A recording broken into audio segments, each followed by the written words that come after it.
सर्वमंगल मांगल्ये शिवे सर्वार्थसाधिके शरण्ये त्र्यंबके गौरी नारायणी नमोस्तुते।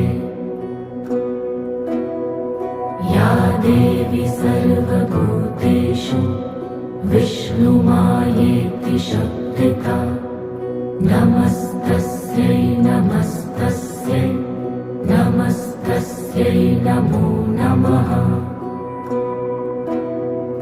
या देवी सर्वभूतेषु चैतन्येत्यभिधीयते नमस्तस्यै